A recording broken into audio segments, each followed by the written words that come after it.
ونستغفره ونؤمن به ونتوكل عليه ونعوذ بالله من شرور أنفسنا ومن سيئات أعمالنا من يهده الله فلا مضل له ومن يضلله فلا هادي له ونشهد أن لا إله إلا الله وحده لا شريك له ونشهد أن سيدنا ومولانا محمدا عبده ورسوله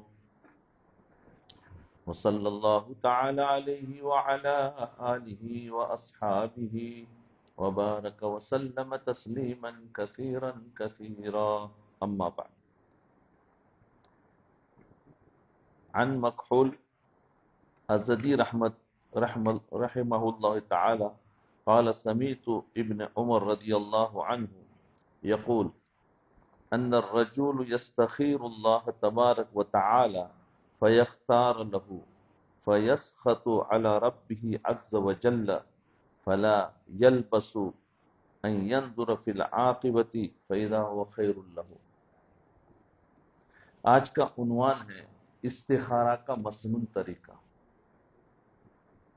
شریعت نے کسی کام کے اندر استخارے کے بارے میں بہت ساری غلط فہمیاں ہیں. تو حقیقت اور شریعت اور مسنون کیا ہے وہ ہم سب جان لیں. یہ حدیث ہے. حدیث کا مطلب یہ ہے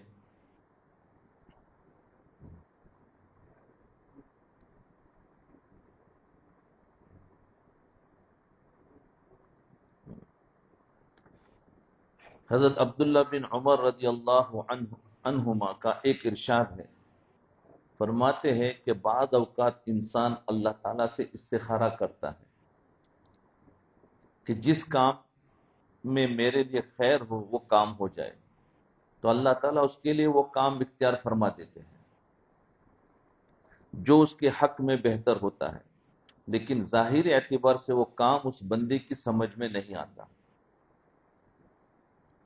وہ بندہ اپنے پروردگار پر ناراض ہوتا ہے کہ میں نے اللہ تعالیٰ سے تو یہ کہا تھا کہ میرے لیے اچھا کام تلاش کیجئے استخارے میں، لیکن جو کام ملا وہ تو مجھے اچھا نظر نہیں آ رہا ہے، اس میں تو میرے لیے تکلیف اور پریشانی ہے.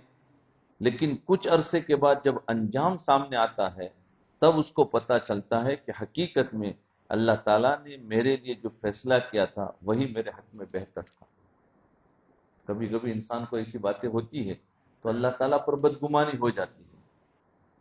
اس وقت اس کو پتہ نہیں تھا اور یہ سمجھ رہا تھا کہ میرے ساتھ زیادتی اور ظلم ہوا ہے، اور اللہ تعالیٰ کے فیصلے کا صحیح ہونا بعض اوقات دنیا میں ظاہر ہو جاتا ہے اور بعض اوقات آخرت میں ظاہر ہوتا ہے.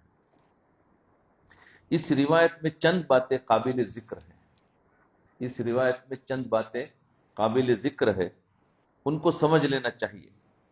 پہلی بات یہ ہے کہ جب کوئی بندہ اللہ تعالیٰ سے استخارہ کرتا ہے تو اللہ تعالیٰ اس کے لیے خیر کا فیصلہ فرما دیتے ہیں. استخارے کے استخارہ کسے کہتے ہیں یہ سمجھ. اس بارے میں لوگوں کے درمیان طرح طرح کی غلط فہمیاں پائی جاتی ہیں. عام طور پر لوگ یہ سمجھتے ہیں کہ استخارہ کرنے کا کوئی خاص طریقہ اور کوئی خاص عمل ہوتا ہے. استخارہ کرنے کا کوئی خاص طریقہ اور خاص عمل ہوتا ہے. اس کے بعد کوئی خواب نظر آتا ہے اور اس خواب کے اندر ہدایت دی جاتی ہے کہ فلاں کام کرو یا نہ کرو. یہ عام طور پر مشہور ہے. یا آپ لوگوں نے اور بھی کچھ سن رکھا ہوگا. صحیح سمجھ لیں،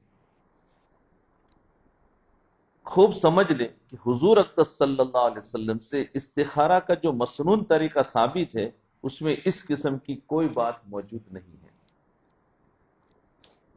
استخارہ کا مسنون طریقہ یہ ہے کہ آدمی 2 رکعت نفل استخارے کی نیت سے پڑھے، جس وقت بھی چاہے. نیت یہ کرے کہ میرے سامنے 2 راستے ہیں، ان میں سے جو راستہ میرے حق میں بہتر ہو اللہ تعالیٰ اس کا فیصلہ فرمائے. کیونکہ استخارہ ایک ہی بات ہے تو اس میں استخارہ نہیں ہوگا. آپ نے 2 جگہ سے آپ کو جاب کا پیغام آیا تو یہاں کام کروں یا وہاں کام کرو تو استخارہ کر لو، دونوں کے یہاں قبول ہے تو استخارہ کر کے، اور پھر جس جگہ پر بھی آپ چلے گئے، آپ کا دل نے جہاں کہا بس وہ استخارہ ہو گیا۔ تو فرمایا جو راستے میرے حق میں بہتر ہو، میرے سامنے دو راستے ہیں، ان میں سے جو راستہ میرے حق میں بہتر ہو اللہ تعالیٰ اس کا فیصلہ فرما دے۔ پھر 2 رکعت پڑھے اور نماز کے بعد استخارہ کی مسنون دعا پڑھے۔ استخارہ کی دعا ہے جو کتابوں میں لکھی ہوئی ہے، اگر یاد نہ ہو تو اس میں سے دیکھ کر پڑھ لے۔ مسنون دعا پڑھے جو حضور صلی اللہ علیہ وسلم نے تلقین فرمائی، یہ بڑی عجیب دعا ہے، پیغمبر ہی یہ دعا مانگ سکتا ہے اور کسی کے بس کی بات نہیں۔ اگر انسان ایڑی چوٹی کا زور لگا لیتا تو بھی ایسی دعا کبھی نہ کر سکتا۔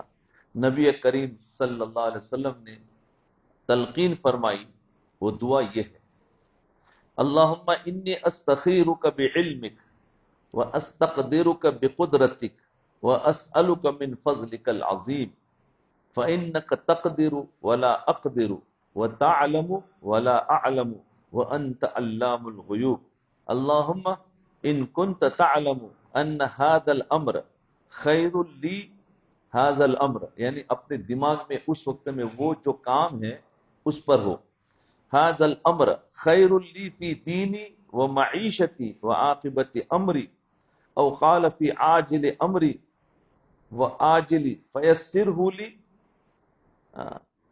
ثم بارک لی فی، وَإِن كُنْتَ تَعْلَمُ أَنَّ هَذَا الْأَمْرَ شَرٌّ لِّي فِي دِينِي وَمَعِيشَتِي وَعَاقِبَةِ أَمْرِي أَوْ قَالَ فِي عَاجِلِ أَمْرِي وَآجِلِ فَاصْرِفْهُ عَنِّي وَاصْرِفْنِي عَنْهُ وَاقْدِرْ لِلْخَيْرِ حَيْثُ كَانَ ثُمَّ أَرْزِنِي بِهِ۔ یہ استخارے کی دعا ہے۔ دعا کا ترجمہ سن لیں۔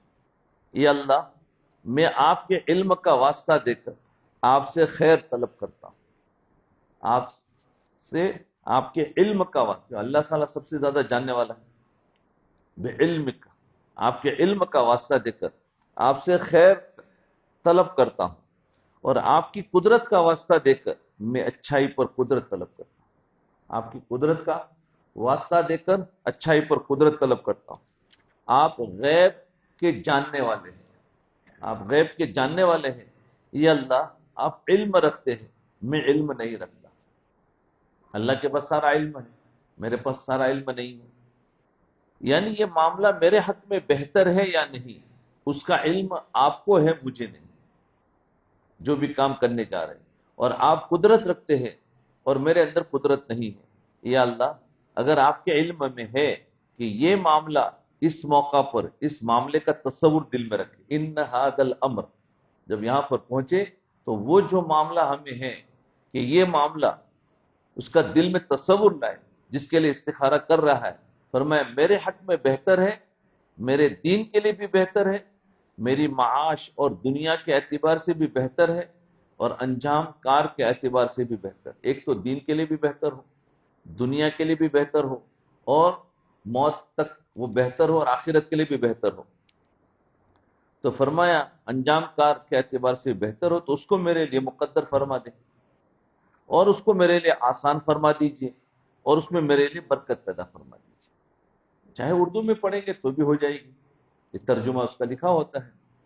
اور اگر آپ کے علم میں بات ہے کہ یہ معاملہ میرے حق میں برا ہے، میرے دین کے حق میں برا ہے، یا میری دنیا اور روزی کے حق میں برا ہے، یا میرے انجام کار کے اعتبار سے برا ہے، تو اس کام کو مجھ سے پھیر دیجئے، مجھے بچا لیجئے، اور مجھے اس سے پھیر دیجئے، اور میرے لیے خیر مقدر فرما دیجئے جہاں بھی ہو۔ یعنی اگر یہ معاملہ میرے لیے بہتر نہیں ہے تو اس کو تو چھوڑ دیجئے، اس کے بدلے میں جو کام میرے لیے بہتر ہو اس کو مقدر فرما دیجئے، پھر مجھے اس پر راضی بھی کر دیجئے اور اس پر مطمئن بھی کر دیجئے۔ تو 2 رکعت نفل پڑھنے کے بعد اللہ تعالیٰ سے یہ دعا کر لی تو بس استخارہ ہو گیا۔ بعض لوگ یہ سمجھتے ہیں کہ استخارہ ہمیشہ رات کو سوتے وقت ہی کرنا چاہیے، جی عشاء کی نماز کے بعد ہی کرنا چاہیے، ایسا کوئی ضروری نہیں ہے، ایسا کوئی ضروری نہیں۔ بلکہ جب بھی موقع ملے اس وقت یہ استخارہ کر لے. نہ رات کی کوئی قید ہے، نہ دن کی کوئی قید ہے، نہ سونے کی کوئی قید ہے، نہ جاگنے کی کوئی قید ہے. بعض کہتے ہیں نہیں نہیں، اسی کے بعد کسی سے بات نہیں کرنا چاہیے اور سو جانا چاہیے. استخارہ کرنے کے بعد کسی سے بات نہیں، ورنہ گڑبڑ ہو جائے گی. یہ کچھ بھی نہیں ہے، یہ سب سنی سنائی باتیں آ گئی ہے. مسنون طریقہ بتایا جا رہا تاکہ ہمیں کرنا ہے تو ہمارے ہر ایک انسان کر سکے. تو یہ ہے کہ استخارہ تو اتنا ہی ہے، 2 رکعت نماز پڑھ کر یہ دعا مانگ لی، استخارہ ہو گیا. اس کے لیے وقت جب بھی ہمارے پاس ہو، ظہر کے وقت میں کرو، عصر کے وقت میں کرو، مغرب کے بعد کرو، عشاء کے بعد کرو، فجر میں کرو، جس وقت بھی چاہے. بعض لوگ یہ سمجھتے کہ استخارہ کرنے کے بعد خواب آئے گا اور خواب کے ذریعے ہمیں بتایا جائے گا کہ یہ کام کرو یا نہ کرو. خواب آئے گا اور وہاں بتایا جائے گا کہ کام کرو یا نہ کرو. یاد رکھیے، خواب آنا کوئی ضروری نہیں. یہ خواب میں کوئی بات ضرور بتائی جائے یا خواب میں کوئی اشارہ ضرور دیا جائے، نہیں. بعض مرتبہ خواب میں آ جاتا ہے اور بعض مرتبہ خواب میں نہیں آتا. تو خواب کی بات کا کوئی اعتبار نہیں ہے. خواب تو ہمارے دماغ پر کچھ چڑھا ہوا ہوتا ہے، وہی خواب میں دکھائی دیتا ہے. اس لیے خواب کا کوئی اعتبار نہیں. بس نماز پڑھ کر دعا مانگ لی، یہی استخارہ ہو گیا.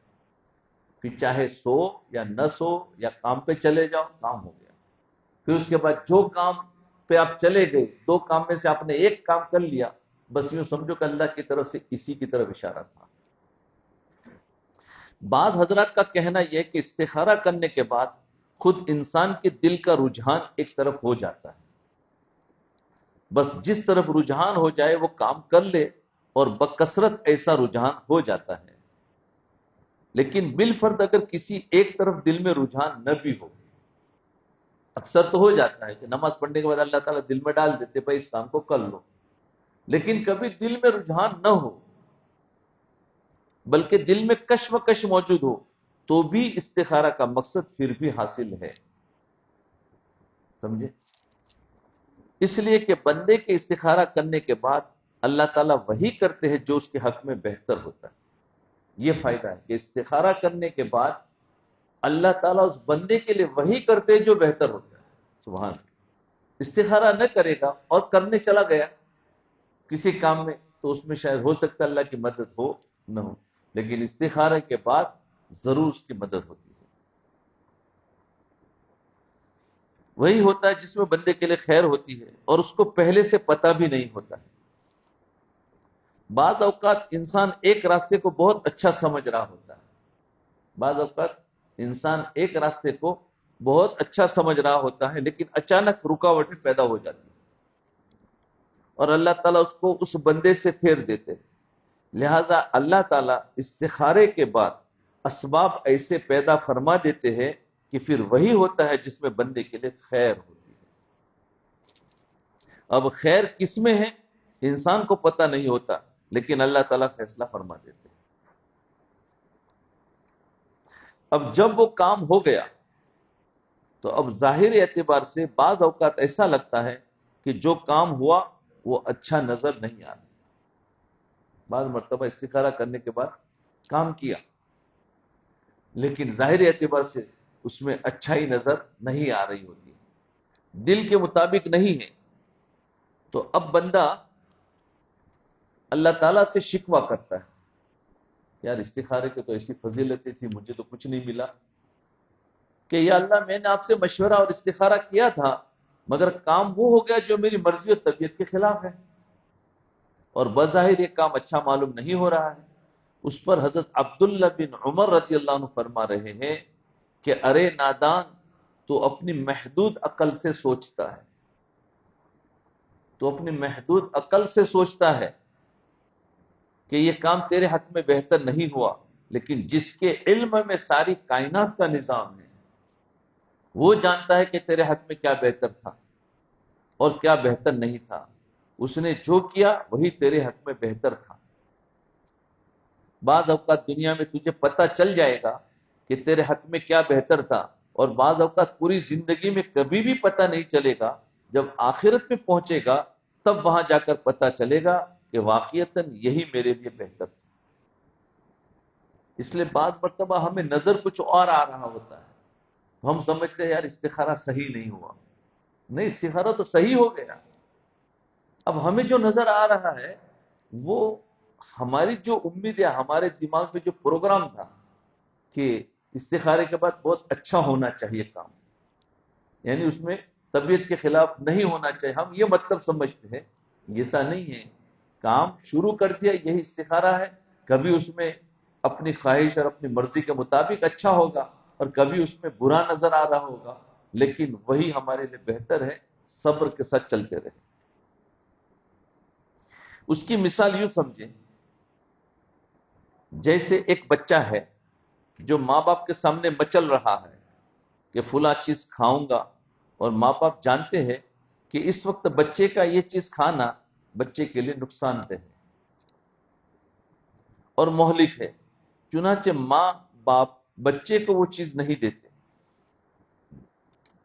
اب بچہ اپنی نادانی کی وجہ سے یہ سمجھتا ہے کہ میرے ماں باپ نے میرے ساتھ ظلم کیا.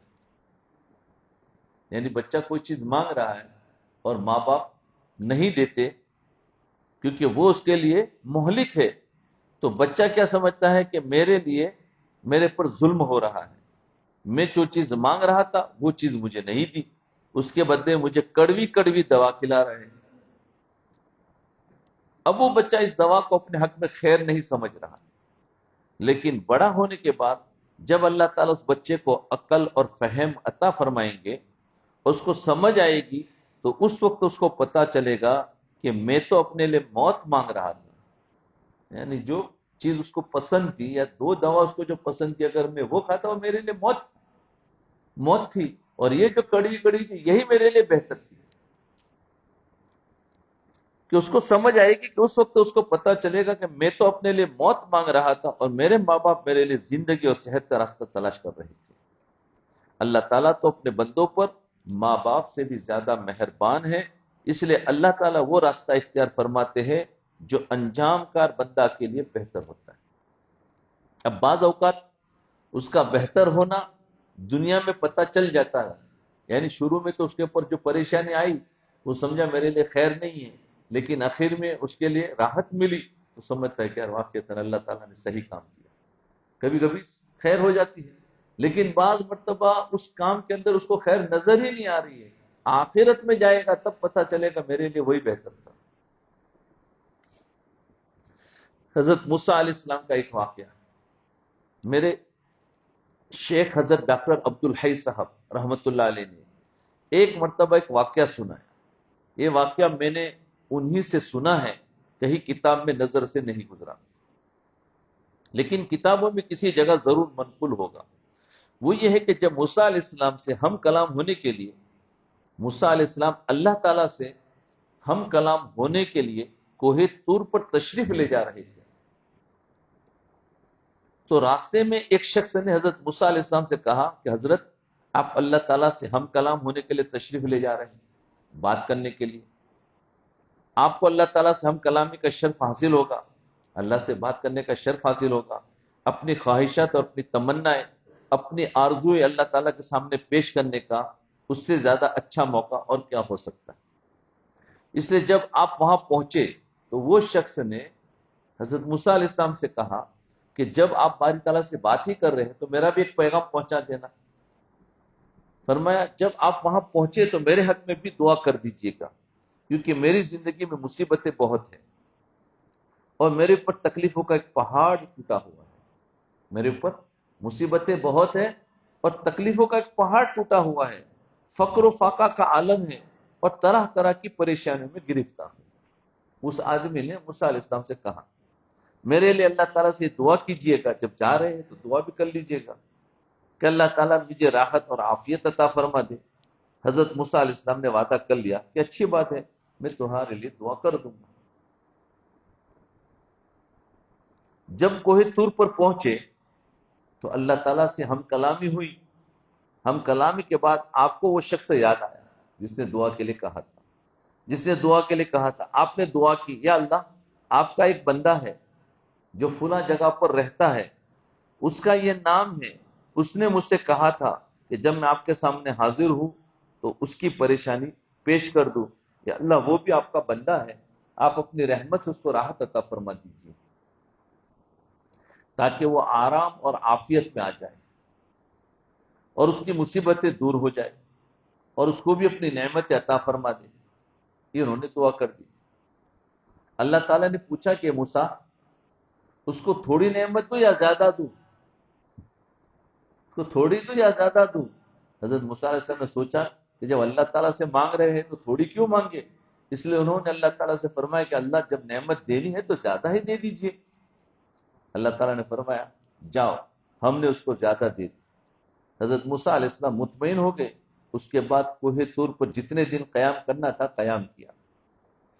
جب کوہ طور سے واپس تشریف لے جانے لگے تو خیال آیا کہ جا کر ذرا اس بندے کا حال تو دیکھے کہ وہ کس حال میں ہے، کیونکہ اللہ تعالیٰ نے اس کے حق میں دعا تو قبول فرما لی تھی۔ چنانچہ اس کے گھر جا کر دروازے پر دستک دی، ایک دوسرا شخص باہر نکلا۔ آپ نے فرمایا کہ مجھے فلاں شخص سے ملاقات کرنی ہے۔ اس نے کہا کہ اس کا تو کافی عرصہ ہوا انتقال ہو چکا ہے، مر گیا، انتقال ہو چکا ہے۔ آپ نے پوچھا کہ کب انتقال ہوا؟ اس نے کہا فلاں دن اور فلاں وقت انتقال ہوا۔ حضرت موسیٰ علیہ السلام نے اندازہ لگایا کہ جس وقت میں نے اس کے حق میں دعا کی تھی اس کے تھوڑی دیر بعد ہی اس کا انتقال ہوا ہے۔ اب موسیٰ علیہ السلام بہت پریشان ہوئے اور اللہ تعالیٰ سے عرض کیا کہ اللہ یہ بات میری سمجھ میں نہیں آئی، میں نے اس کے لیے عافیت اور راحت مانگی تھی اور نعمت مانگی تھی، مگر آپ نے تو اس کو زندگی سے ہی ختم کر دیا۔ اللہ تعالیٰ نے فرمایا کہ ہم نے تم سے پوچھا تھا کہ تھوڑی نعمت دے یا زیادہ دے، تو تم نے کہا تھا کہ زیادہ دے۔ اگر ہم ساری دنیا بھی اٹھا کر دے دیتے تب بھی تھوڑی ہی ہوتی، ساری دنیا اٹھا کر دے دیتے تب بھی تھوڑی ہی ہوتی۔ آپ نے زیادہ مانگی اور اب ہم نے اس کو آخرت اور جنت کی نعمتیں دے دی، وہ زیادہ ہے۔ اس لیے تھوڑی کا اشارہ یہ تھا کہ دنیا دوں یا آخرت دوں۔ تو فرمایا تم نے کہا زیادہ دے تو دنیا کی جتنی نعمتیں دیتا وہ تھوڑی ہوتی، اور اب ہم نے اس کو آخرت اور جنت کی جو نعمتیں دی ہیں ان پر واقعی یہ بات صادق آتی ہے، وہ زیادہ نعمتیں ہیں۔ دنیا کے اندر زیادہ نعمتیں اس کو مل ہی نہیں سکتی تھی، لہذا ہم نے اس کو آخرت کی نعمتیں عطا فرما دی۔ بیچارے کا پتہ کٹ گیا۔ یہ انسان کس طرح اپنی حدود اور عقل سے اللہ تعالیٰ کے فیصلوں کا ادراک کر سکتا ہے؟ اب بتاؤ، اب اللہ تعالیٰ نے اب اس کے لیے وہ رونا اور دھونا اور وہ فاقہ وہ اس کے لیے بہتر تھا کہ نہیں تھا؟ اسی میں اس کے لیے بہتر تھا۔ گئے تو اس کی تو موت آ گئی۔ تو فرمایا اللہ تعالیٰ کے فیصلوں کا ادراک کر سکتا، وہی جانتے ہیں کہ کس بندے کے حق میں کیا بہتر ہے، وہی جانتے ہیں۔ اور انسان صرف ظاہر میں چند چیزوں کو دیکھ کر اللہ تعالیٰ سے شکوہ کرنے لگ جاتا ہے اور اللہ تعالیٰ کے فیصلوں کو برا ماننے لگتا ہے، لیکن حقیقت یہ ہے کہ اللہ تعالیٰ سے بہتر فیصلہ کوئی نہیں کر سکتا کس کے حق میں کیا بہتر ہے۔ اس لیے سمجھئے اللہ جس حال میں بھی رکھے ہے وہی ہمارے لیے بہتر ہے۔ عافیت کی دعا مانگتے جائے لیکن اس کے لیے پریشان نہ ہو جائے کہ ہائے مجھے کیوں ایسا کیا۔ تو استخارہ کرنے کے بعد مطمئن ہو جاؤں۔ اسی وجہ سے اس حدیث میں حضرت عبداللہ بن عمر رضی اللہ عنہما فرماتے ہیں کہ جب تم کسی کام کا استخارہ کر چکو تو اس کے بعد اس پر مطمئن ہو جاؤ کہ اب اللہ تعالیٰ جو بھی فیصلہ فرمائیں گے وہ خیر ہی کا فیصلہ ہوگا۔ جی، خیر ہی کا فیصلہ فرمائیں گے، چاہے وہ فیصلہ ظاہری نظر میں تمہیں اچھا نظر نہ آ رہا ہو، لیکن انجام کے اعتبار سے وہی بہتر ہوگا۔ پھر اس کا بہتر ہونا یا تو دنیا ہی میں معلوم ہو جائے گا، ورنہ آخرت میں جا کر تو یقیناً معلوم ہو جائے گا اللہ تعالیٰ نے جو فیصلہ کیا تھا وہی میرے حق میں بہتر تھا۔ ایک اور حدیث میں حضور صلی اللہ علیہ وسلم نے ارشاد فرمایا ما خاب من استخار ولا ندیم من استشار، یعنی جو آدمی اپنے معاملات میں استخارہ کرتا ہے وہ کبھی ناکام نہیں ہوگا۔ اپنے معاملات میں استخارہ کرتا ہے وہ کبھی ناکام نہیں ہوگا، اور جو شخص اپنے کاموں میں مشورہ کرتا ہو وہ کبھی نادم اور پشیمان نہیں ہوگا۔ مشورہ کرنے سے پچھتائے گا نہیں، اور استخارہ کرنے سے ناکام نہیں ہوگا۔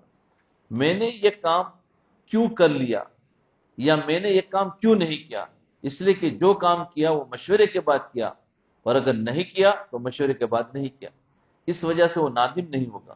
اس حدیث میں یہ جو فرمایا کہ استخارہ کرنے والا ناکام نہیں ہوگا، مطلب اس کا یہی ہے کہ انجام کار استخارہ کرنے والے کو ضرور کامیابی ہوگی، چاہے موت سے پہلے ہو یا چاہے موت کے بعد ہو، لیکن اس کو کامیابی ضرور ملے گی۔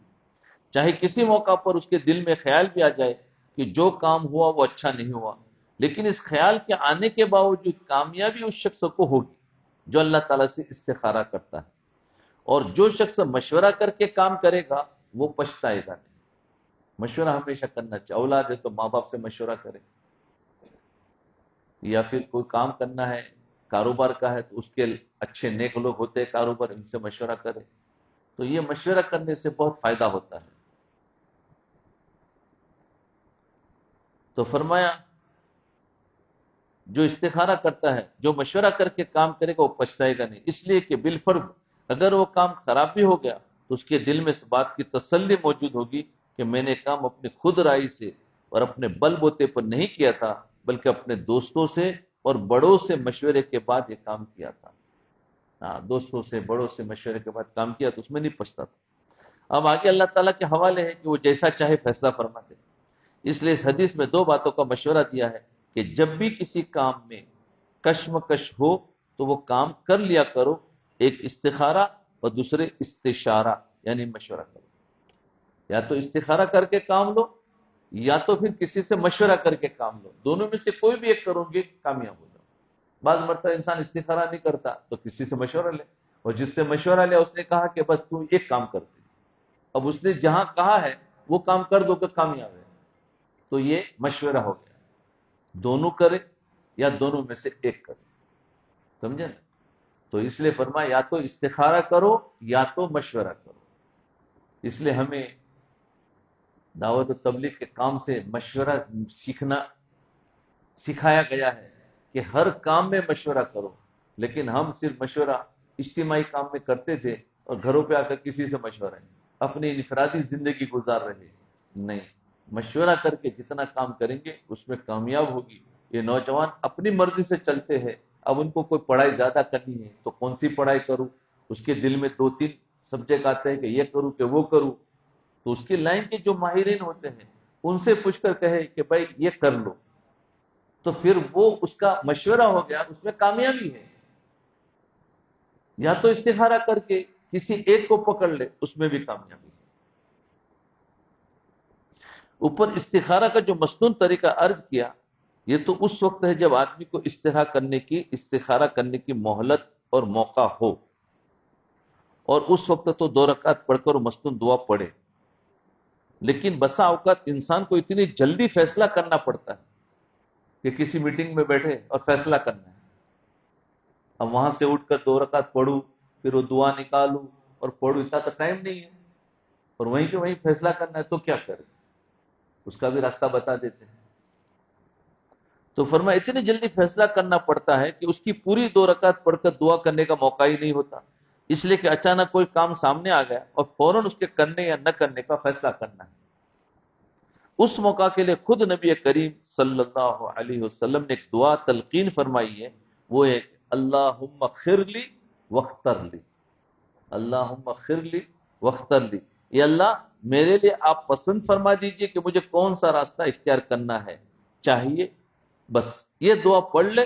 اس کے علاوہ ایک اور دعا حضور صلی اللہ علیہ وسلم نے تلقین فرمائی، اللہم اہدینی وسددنی، یہ اللہ میرے صحیح ہدایت فرمائیے، مجھے سیدھے راستے پر رکھیے۔ اس طرح ایک اور مسنون دعا ہے، اللہم الہمنی رشدی، یہ چھوٹی چھوٹی دعائیں ہیں، وہ اسی وقت میٹنگ میں فیصلہ کرنا ہو، یہ دعا پڑھ لیں یا اس کا میننگ پڑھ لیں، اور پھر اس وقت میں جو بات بھی اللہ تعالیٰ منظور ہوگی وہی فیصلہ کرا دے گی۔ یا اللہ جو صحیح راستہ ہے وہ میرے دل پر القا فرما دیجیے۔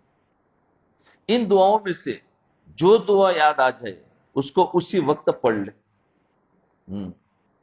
اللہم اغفر لی واغفر لی، یہ پڑھ لے جو چاہے اس کو اسی وقت پڑھ لے، اور اگر عربی میں دعا یاد نہ آئے تو اردو ہی میں دعا کر لو کہ اللہ مجھے یہ کشمکش پیش آئی ہے، آپ مجھے صحیح راستہ دکھا دیجئے۔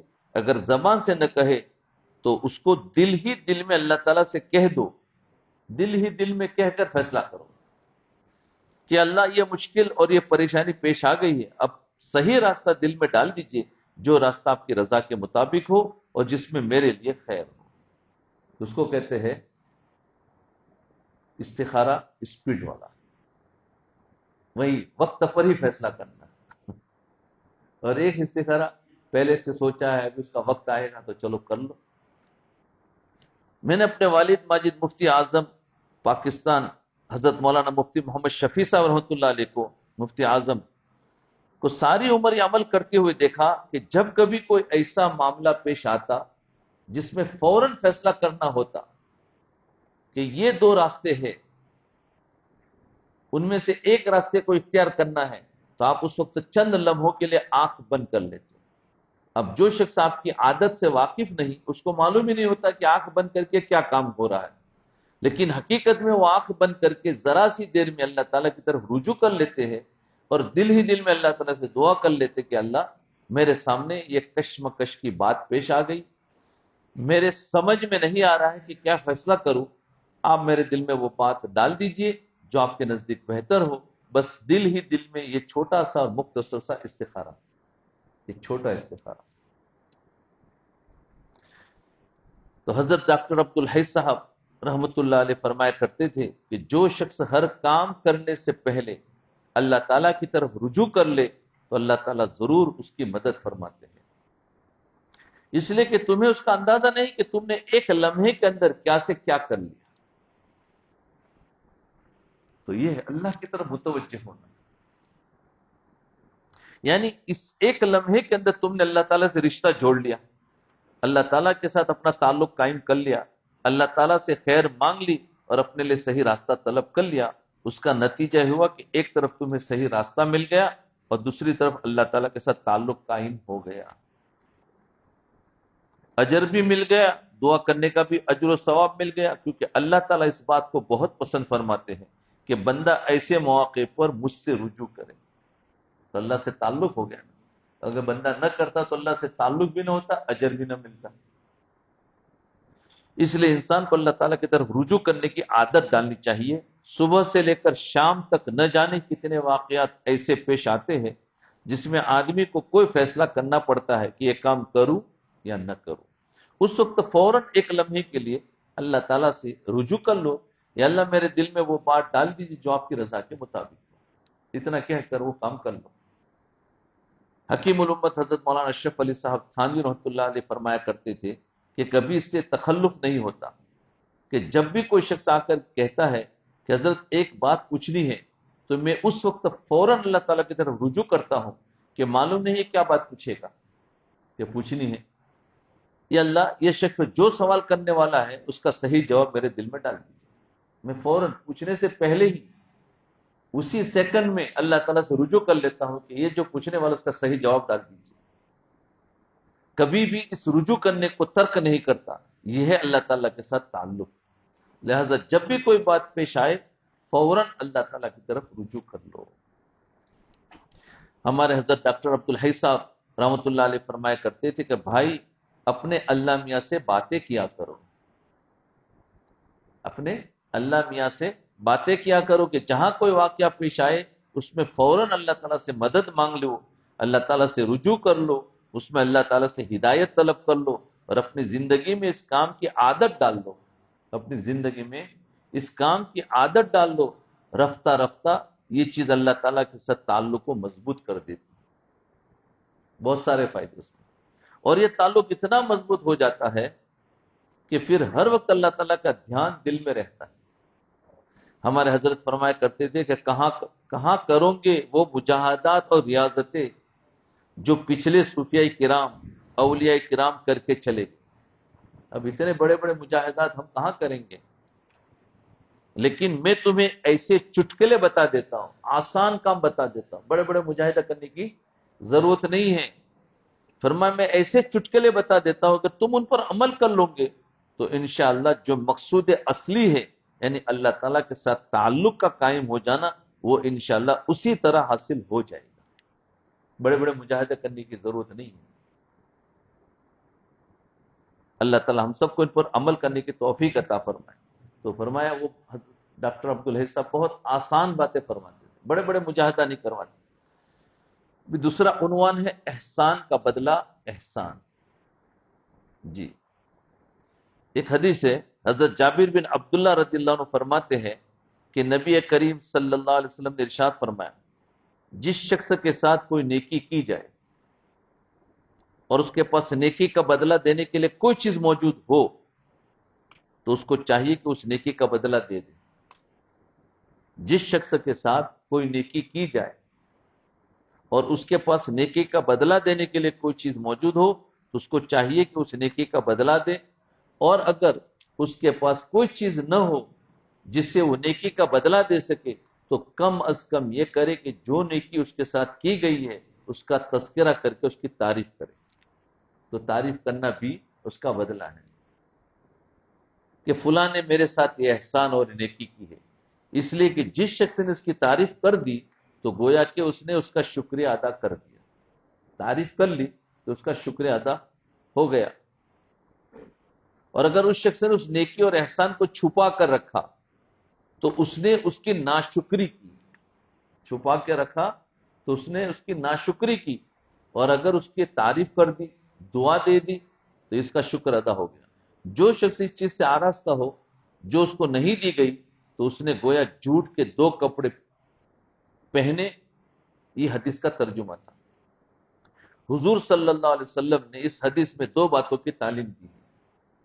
اس حدیث میں دو باتوں کی تعلیم دی ہے. ایک یہ کہ اگر کوئی شخص کسی دوسرے کے ساتھ اچھا برتاؤ کرے یا کوئی نیکی کرے تو اس کو چاہیے کہ جس نے اس کے ساتھ نیکی کی ہے اس کو اس کا کچھ نہ کچھ بدلہ دے. جی، دوسری حدیث میں اسی بدلے کو مکافات سے تعبیر فرمایا. یہ بدلہ جس کا ذکر حضور صلی اللہ علیہ وسلم فرما رہے ہیں اس کا مطلب ہے کہ آدمی اس احساس کے ساتھ دوسروں سے اچھا برتاؤ کرے کہ اس نے چونکہ میرے ساتھ نیکی کی ہے تو میں بھی اس کے ساتھ کوئی نیک سلوک کروں. یہ بدلہ دینا تو حضور صلی اللہ علیہ وسلم کی سنت ہے. نیکی کا بدلہ نیکی سے دی جائے. تو نیکی کیا کرنا ہے؟ یا تو ہم بھی اس کو کچھ ہدیہ دیں، یا پھر ہم اس کی تعریف کریں، یا ہم اس کو دعا دیں. تو یہ سارا بدلہ ہو جاتا ہے. یہ سنت ہے. اس لیے حضور صلی اللہ علیہ وسلم کی عادت مبارکہ تھی کہ جب کوئی شخص آپ کے ساتھ اچھا معاملہ کرتا یا کوئی ہدیہ پیش کرتا تو آپ اس کو بدلہ دیا کرتے تھے اور اس کے ساتھ بھی اچھائی کا معاملہ کیا کرتے تھے. اس لیے بدلہ تو باعث اجر و ثواب ہے. ایک بدلہ وہ ہے جو ہمارے معاشرے میں پھیل گیا ہے، وہ یہ کہ کسی کو بدلہ دینے کو دل تو نہیں چاہ رہا لیکن اس غرض سے دے رہا ہے کہ اگر میں نہیں دوں گا تو معاشرے میں میری ناک کٹ جائے گی. معاشرے میں، یا اس نیت سے دے رہا ہے کہ اس وقت دے رہا ہوں تو میرے یہاں شادی بیاہ کے موقع پر یہ دے گا. شادی بیاہ کے موقع پر ہم دیتے ہیں نا کسی کو بھی ہدیہ، تو کس نیت سے دے رہے ہیں کہ میرے یہاں بھی جب شادی ہے تو وہ بھی مجھے دیں گے. تو یہ نہ رکھو، بلکہ شادی کا خوشی کا موقع ہے، سنت ہے کہ خوشی کے موقع پر کسی کو کچھ دیا جائے تاکہ اس کو آسانی ہو جائے. تو فرمایا لینے کی نیت سے دینا جس کو نیوتا کہتے ہیں. حتیٰ کہ بعض علاقوں میں رواج ہے کہ شادی بیاہ کے موقع پر کوئی کسی کو دیتا ہے تو باقاعدہ اس کی فہرست بنتی ہے رشتہ داروں کے اندر، کس نے دیا اس کا نام ہوتا ہے اور کتنا دیا. پھر جب اس کے ہاں شادی آئے گی تو اس نے اتنا ہی دیا، اس سے کم دیا. یہ سارا چلتا رہتا ہے. پتہ نہیں آپ لوگوں کے ہے کہ نہیں؟ ہوگا کہ اتنے دیے، فلاں نے اتنے دیے، فلاں شخص نے. پھر اس فہرست کو محفوظ رکھا جاتا ہے، اور پھر جب اس شخص کا یہاں شادی بیاہ کا موقع آتا ہے جس نے دیا تھا تو اس کو پوری توقع ہوتی ہے کہ میں نے اس کو جتنا دیا تھا یہ کم از کم اتنا ہی تو مجھے واپس دے گا. اور اگر اس سے کم دے تو پھر گلے شکوے اور لڑائیاں شروع ہو جاتی ہے. یہ بدلہ بہت خراب ہے، یہ بدلہ نہیں ہے. اور اسی کو قرآن کریم میں سورہ روم میں سود سے تعبیر فرمایا، وَمَا آتَيْتُم مِّن رِّبًا لِيَرْبُوا فِي أَمْوَالِ النَّاسِ فلا يربو عند اللہ وما آتیتم من زکاۃ تریدون وجہ اللہ فاولئک هم المضعفون، یعنی تم لوگ جو سود دیتے ہو تاکہ لوگوں کے مالوں کے ساتھ مل کر اس میں اضافہ ہو جائے، تو یاد رکھو اللہ تعالیٰ کے نزدیک اس میں اضافہ نہیں ہوتا، اور جو تم اللہ تعالیٰ کی رضا کے خاطر زکوٰۃ دیتے ہو تو یہی لوگ اپنے مالوں میں اضافہ کرانے والے ہیں۔ اس آیت میں نیوتا کو سود سے تعبیر کیا گیا کہ جو ہم دیتے ہیں اس کے بدلے ہم لیتے ہیں، کہ میں نے 100 روپیہ دیا ہے تو میری شادی کے موقع پر 110 دے، تو یہ جو بدلہ ہے یہ 10 سود میں آ جاتا ہے۔ تو فرمایا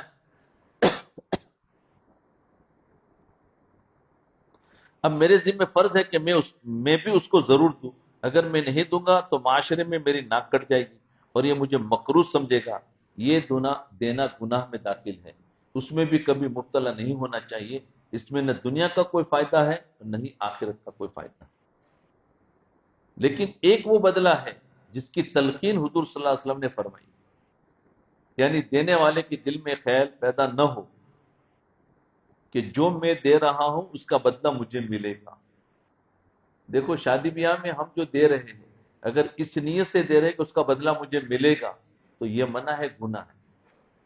فرمایا اصل بدلہ تو وہ ہے کہ دیتے وقت لینے کی کوئی نیت نہیں ہے، ایک مجھے نفع پہنچائے، تو پھر یہ دینے کے پر وہ آدمی جو اس کو دے رہا ہے تو یہ اس کا بدلہ ہوتا ہے اللہ کی طرف سے، یعنی دینے والے کے دل میں یہ خیال پیدا نہ ہو کہ جو میں دے رہا ہوں اس کا بدلہ مجھے ملے گا، بلکہ اس نے محض محبت کی خاطر اللہ تعالیٰ کو راضی کرنے کے لیے اپنے بہن یا بھائی کو کچھ دیا ہو، جیسے کہ حضور صلی اللہ علیہ وسلم کا ارشاد ہے تہادو تحابو، یعنی آپس میں ایک دوسرے کو ہدیہ دیا کرو، اس سے آپس میں محبت پیدا ہوگی۔ لہذا اگر آدمی حضور صلی اللہ علیہ وسلم کے اس ارشاد پر عمل کرنے کے لیے اپنے دل کے تقاضے سے دے رہا ہے اور اس کے دل میں دور دور یہ خیال نہیں ہوتا کہ اس کا بدلہ بھی مجھے ملے گا، تو یہ دینا بڑی برکت کی چیز ہے۔ لینے کی کوئی نیت نہ ہو تو دینا بڑی برکت کی چیز ہے، اور جس شخص کو وہ ہدیہ دیا گیا وہ بھی یہ سمجھ کر نہ لے کہ یہ نیوتا ہے، یعنی اس کا بدلہ مجھے دینا ہے اور اس کا بدلہ مجھے ادا کرنا ہے، بلکہ یہ سوچے کہ میرا بھائی ہے، اس نے میرے ساتھ ایک اچھائی کی ہے تو میرا دل چاہتا ہے کہ میں بھی اس کے ساتھ اچھائی کروں اور میں بھی اپنی طاقت کے مطابق اس کو ہدیہ دوں۔ یہ سمجھ کر نہ دے کہ مجھے بھی دینا ہوگا، اس نے دیا ہے تو وہ بدلہ گناہ ہو جائے گا، لیکن یہ سمجھ کر کہ اس نے مجھ پر احسان کیا ہے، مجھے بھی چاہیے کہ میں بھی اپنے بھائی کو خوش کروں کو ہدیہ دے کر، تو پھر اپنی طاقت کے مطابق اس کو ہدیہ دے کر اس کا دل خوش کروں، تو اس کا نام ہے مکافات، بدلہ، جس کی حضور صلی اللہ علیہ وسلم نے تاکید فرمائی، یہ محمود ہے اور اس کی کوشش کرنی چاہیے۔ بدلہ دونوں طرف ہو رہا ہے، لیکن وہ بدلہ نیت کر کے لیا جاتا ہے اور یہ بدلہ کوئی نیت نہیں ہوتی ہے، صرف ہدیہ دینا ہوتا ہے۔ تو یاد رکھیں شکل دونوں کی ایک ہی ہے، لیکن ایک گناہ ہے اور ایک نیکی ہے۔ گناہ کیسے بنا کہ دیتے وقت اگر لینے کی نیت ہے تو پھر یہ گناہ ہے، اور دیتے وقت صرف خوشی کی نیت ہے، سنت کی نیت ہے، لینا کچھ نہیں ہے، اس آدمی نے نہ بھی دیا تو اس کی کوئی شکایت نہیں کر رہے، پھر اس آدمی نے کسی مدت کے بعد کچھ دیا تو فرمایا یہ دینا سنت ہے۔ اس مکافات کا نتیجہ یہ ہوتا ہے کہ جب دوسرا شخص تمہاری ہدیے، مکافات یعنی جو بدلے میں دیتا ہے، تمہارے ہدیے کے بدلے دے گا تو اس بدلے میں اس کا لحاظ نہیں ہوگا کہ جتنا قیمتی ہدیہ اس نے دیا تھا اتنا ہی قیمتی ہدیہ میں بھی دوں گا، کیونکہ اس کو تو لینے کی نیت نہیں تھی، اور لینے والے کو بھی یہ نیت نہ ہو کہ مجھے دینا ہوگا، اس نے 100 روپے کا ہدیہ دیا ہے، یہ 10 روپے کا دے تو بھی خوش ہو جائے گا، لیکن یہ سوچ یار 100 کا لیا ہے یہ 200 کا دے تو بھی خوش ہو جائے گا۔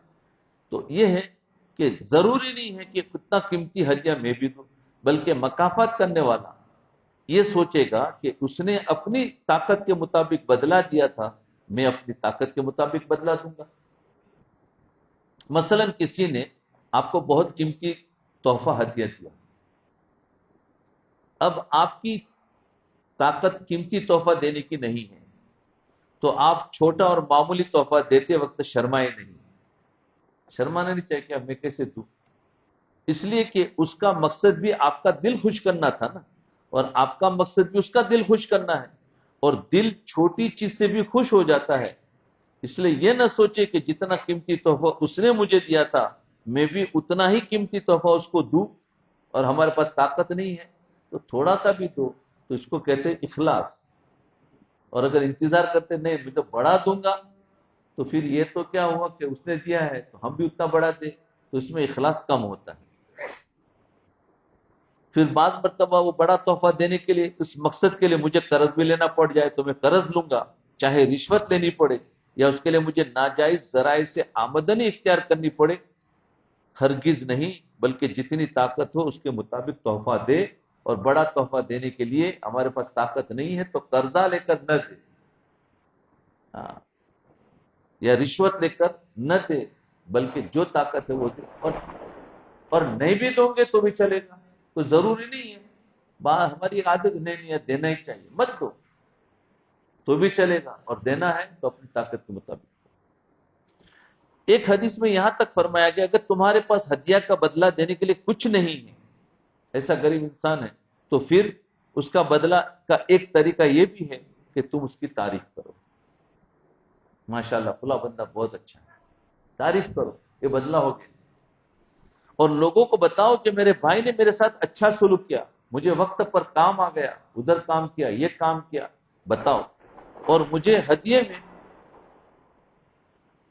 ہدیے میں ضرورت کی چیز دے دی، ایک کہہ کر اس کا دل خوش کر دینا بھی ایک طرح کا بدلہ، دل خوش کر دینا بھی ایک طرح کا بدلہ۔ میرے حضرت جناب حضرت ڈاکٹر عبد الحی صاحب رحمۃ اللہ علیہ فرمایا کرتے تھے کہ جب کوئی شخص محبت سے کوئی چیز ہدیہ کے طور پر لے کر آئے تو کم از کم اس پر خوشی کا اظہار کرے، کوئی ہدیے کے لے کر آئے تو خوشی کا اظہار کرو، چاہے وہ چیز مجھے پسند نہیں ہے لیکن سامنے والے کا دل نہیں دکھانا چاہیے، او ماشاءاللہ ماشاءاللہ کتنا اچھا ہدیہ لے کر آئے، اس کی تعریف کرو، خوشی کا اظہار کر کے، سنت ہے خوشی کا اظہار کرنا، اس کے دل کو خوش کرو تاکہ اس کو یہ معلوم ہو جائے کہ تمہیں ہدیہ سے خوشی ہوئی ہے۔ چنانچہ میں نے حضرت والا کو دیکھا کہ جب کوئی شخص آپ کے پاس کوئی ہدیہ لے کر آتا تو آپ بہت خوش ہوتے، اس کو قبول فرماتے، اور فرماتے کہ بھائی یہ تو ہماری پسند کی چیز آپ لے کر آ گئے، یہ تو ہماری پسند کی چیز، اب تو سامنے والا کتنا خوش ہو جائے گا، ہماری پسند کی چیز لے کر آپ تو آ گئے، آپ کا یہ ہدیہ تو ہمیں بہت پسند آیا، ہم تو یہ سوچ رہے تھے کہ بازار سے یہ چیز خرید لیں گے، کہ ہم نے تو سوچا ہی تھا کہ مجھے خرید لوں گا، آج آپ لے کر آ گئے، اب کتنی تعریف کر رہے بتاؤ، تو اس کو کتنی خوشی ہوگی، اور ہمیں اگر پسند نہیں ہے تو ہم تو منہ چڑھا کے بیٹھ جاتے ہیں، کیا لے کر اور رکھ دیا ایک طرف، نہیں، یہ سنت دیکھو، کسی کا دل جیتو، تو کہتے ہیں ہمیں تو پسند آیا اور ہم تو چاہتے بھی تھے، یہ الفاظ اس لیے فرماتے تاکہ دینے والے کو احساس ہو کہ ان کو میرے حدیث سے خوشی ہوئی ہے، اور اس حدیث پر عمل بھی ہو جائے، لہذا اس کی تعریف کرنی چاہیے، اور چھپا کر بیٹھنا، اس پر اس کی تعریف نہ کرنا، خوشی کا اظہار نہ کرنا، یہ اس ہدیے کی ناشکری ہے۔ جی، ایک مرتبہ ایک صاحب حضرت ڈاکٹر صاحب کی خدمت میں آئے اور مصافحہ کرتے ہوئے چپکے سے کوئی چیز بطور ہدیہ کے دے دی، چپکے سے ہدیہ دیتے، کہتے کیا ہے کہ ورنہ تو ریا ہو جائے گا، اور چپکے دیں گے تو کہتے ہیں اخلاص و چپ کر کام کرنا، تو چپکے سے کوئی ہدیہ دے دی، اس لیے کہ یہ بھی ایک طریقہ ہے کہ چپکے سے مصافحہ کرتے ہوئے ہدیہ دے دیا جائے، تو ان صاحب نے بھی ایسا ہی کیا، حضرت والا نے ان سے پوچھا کہ یہ کیا ہے، انہوں نے جواب دیا حضرت ہدیہ پیش کرنے کو دل چاہ رہا تھا، حضرت نے فرمایا کہ یہ بتاؤ کہ اس طرح چھپا کر دینے کا کیا مطلب ہے، دینے کا دل چاہ رہا تھا تو اس طرح چھپا کر دینے کا کیا مطلب ہے، کیا تم چوری کر رہے ہو یا میں چوری کر رہا ہوں کہ تم مجھے چھپا کر دے رہے ہو، جب نہ تم چوری کر رہے ہو اور نہ میں چوری کر رہا ہوں بلکہ حضور صلی اللہ علیہ وسلم کے ایک ارشاد پر عمل کرنا چاہتے ہو تو پھر اس کو اس طرح چھپانے کی کیا ضرورت ہے، یہ تو ایک محبت اور تعلق کا اظہار ہے، سب کے سامنے پیش کر دو، اس میں کوئی مذائقہ نہیں، بہرحال ہدیہ کے ذریعے اصل میں دل کی محبت کا اظہار ہے، چاہے وہ چیز چھوٹی ہو یا بڑی ہو، اور جب کوئی شخص تمہیں کوئی چیز دے تو تم اس کا بدلہ دے دو یا کم از کم اس کی تعریف کر دو، ہاں، جزاک اللہ کہہ دو، یا اللہ آپ کو خوش رکھے، دعائیں دے دو تو یہ کام کرے. بس آج یہاں تک ہی رکھتے ہیں. تھوڑی دیر مراقبہ کر لیں، آنکھوں کو بند کر لیں.